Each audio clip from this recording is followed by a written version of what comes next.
Comment se préparer mentalement pour les combats? Salut, c'est Loïc. Dans cette vidéo, on va voir ensemble comment se préparer mentalement pour les combats. Alors, si tu fais des combats régulièrement à l'entraînement ou encore pire, dans une compétition, tu te rends bien compte qu'il faut absolument se préparer mentalement.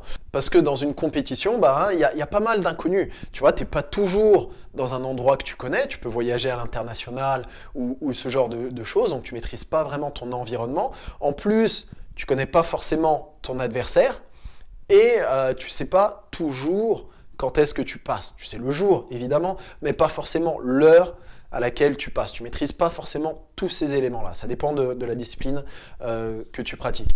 Et on vient te voir et on te dit, boum, sois performant.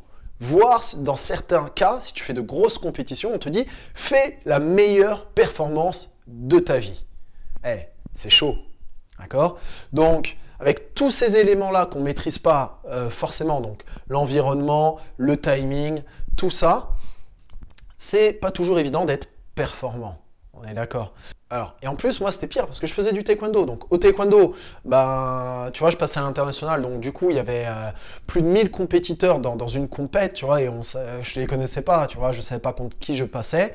Alors, je me battais pas contre les 1000, évidemment, mais il y avait pas mal de personnes dans une compétition. Donc, du coup, je connaissais pas mes adversaires. Au niveau environnement, comme je t'ai dit, quand c'est à l'international, voilà, je connais pas, je maîtrisais pas la langue non plus. Moi, j'étais pas boss en anglais ou en espagnol au début. Donc pour moi, une solution qui a bien marché, c'était de faire des ancrages. Donc un ancrage, c'est vachement simple. C'est associer un stimulus extérieur à un état intérieur. Ok ? Et ouais, dit comme ça a l'air compliqué, mais en fait, c'est vachement simple. Le premier exemple qui me vient à l'esprit, c'est celui des hypnothérapeutes. Tu les vois au spectacle, ils claquent des doigts et boum, il y a des gens qui s'endorment. Tu vois, le stimulus, c'est le claquement de doigts, et l'état, c'est un état de détente extrême, quasiment de transe. Okay ? Au lieu du claquement de doigts, moi, ce que j'avais fait, c'était de la musique. Tu vois, ça m'allait mieux. Et au lieu d'associer un état de détente extrême ou d'endormissement, moi, j'avais associé un état de détermination ou vraiment d'envie, d'engagement. Voilà, c'est le bon mot, d'engagement. Moi, j'avais besoin de ça parce que en vrai, dans la vie, je suis plutôt quelqu'un de calme et en compétition, tu vois, il fallait envoyer. Donc concrètement, je te donne un exemple. L'un des premiers sons que j'écoutais avant de faire ma compétition, comme je t'ai dit, j'avais besoin d'être boosté un petit peu, tu vois. J'avais besoin d'une musique assez hardcore pour me réveiller, pour me donner envie de combattre. Donc moi, je sais que le premier son que j'avais écouté, c'était l'hymne à la guerre des Nègres Marrons. Tu vois, tout est dans le titre, et voilà. Donc quand j'entendais ça, déjà, rien que l'instru, rien que les paroles, ça te met dans un état, tu vois. T'as envie de combattre. Tu vois. Après, j'ai fait la même chose avec Kerry James, le combat continue. Tu vois. Donc moi, j'avais besoin de son hardcore, tu vois, pour me réveiller et pour m'engager, tu vois, pour me donner cette envie de taper, tu vois. Et du coup, ça a bien marché. Donc moi, ce qui m'avait bien aidé, c'était de me faire une playlist avec que des sons hardcore. Et première chose, lorsque je faisais du shadow ou ma préparation physique, je la faisais que sur ces sons-là. Je mettais mes écouteurs, tu vois, et bim, je m'entraînais. Deuxième chose qui m'avait bien aidé, c'était, à l'époque, j'étais étudiant, tu vois.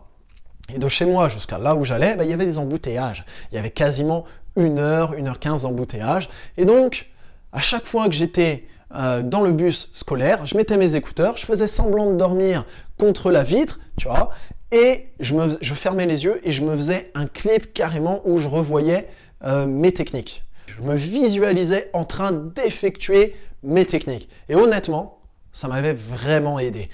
Et du coup, je faisais ça tous les jours. Et à force de répéter cette routine-là, à chaque fois que j'entendais ces sons-là, j'avais associé, tu vois, ces sons-là au taekwondo et aux techniques que je voulais utiliser en compétition. J'espère que tu vois comment ça marche. J'espère que là, tu te rends compte que tu peux contrôler tes états rien qu'en écoutant de la musique, rien qu'avec des ancrages. Alors, est-ce que ça marche qu'avec de la musique? Non. Il y a des gens qui sont pas trop musique, et ça arrive, tu vois, il n'y a pas de souci. Tu peux le faire avec une sensation physique, le fait de serrer tes poings très fort, tu peux le faire également avec de la visualisation, tu visualises une image qui provoque en toi un état, tu vois. Tu peux tout simplement regarder des vidéos, faire une compilation de mouvements que tu regardes. À l'époque, moi, j'aimais bien regarder des compilations de Nassim Hamed, tu vois. C'était un boxeur, ça n'avait pas grand-chose à voir avec le taekwondo, mais quand je regardais ça, je me disais, putain, il faut que je réussisse à faire pareil. Tu vois, ça me motivait. Donc voilà. L'idée, c'est de choisir un stimulus extérieur. Ça peut être de la musique, ça peut être de la visualisation, donc une image, ça peut être une sensation kinesthésique, le fait de te toucher quelque part, tu vois, ou de contracter certains muscles, et d'associer une émotion. Et d'ailleurs, au tout début, j'avais un seul ancrage, comme je te disais, c'était que le son. Ça me donnait la pêche et ça me donnait envie de combattre. Mais après, tu vois, j'ai fait quand même une erreur. Et ouais. C'est-à-dire qu'au taekwondo, comme je t'ai dit, tu sais pas quand est-ce que tu passes. Et comme j'avais que des sons hardcore dans ma playlist, toute la journée, tu vois, j'étais stimulé. Alors que c'est pas vraiment utile. Tu vois, vaut mieux avoir des sons hardcore et des sons doux également pour te faire redescendre. Tu vois. Et comme ça, tu peux jongler entre les deux. Voilà, pour faire simple, ce que je te conseille dans cette vidéo, c'est de créer des ancrages. Donc au minimum 2 ancrages, d'accord? Donc une première catégorie d'ancrage pour te stimuler, tu vois, pour te motiver, et une deuxième catégorie d'ancrage, justement, pour faire redescendre la pression, pour être un peu plus cool. Parce que être énervé toute la journée, ça sert à rien, tu gaspilles beaucoup d'énergie, tu vois. Donc l'idée, c'est d'être performant, juste au moment de ta performance, d'être stimulé vraiment de façon optimale et pas de gaspiller ton énergie toute la journée. D'ailleurs, juste avant de finir cette vidéo, je voudrais te rappeler que j'ai fait une interview de Michael Boro, qui a été l'un des meilleurs combattants au taekwondo. D'accord, c'est simple, de 2001 à 2008, dès qu'il faisait une compétition, il ramenait une médaille. Donc il a été l'un des plus réguliers au monde. Et dans cette vidéo, il parle un peu de préparation mentale, de sa routine d'entraînement et tout. Bref, je te laisse jeter un petit coup d'œil. Donc voilà, j'espère que cette vidéo t'a été utile. Et si tu as des questions, n'hésite pas à les laisser en commentaire.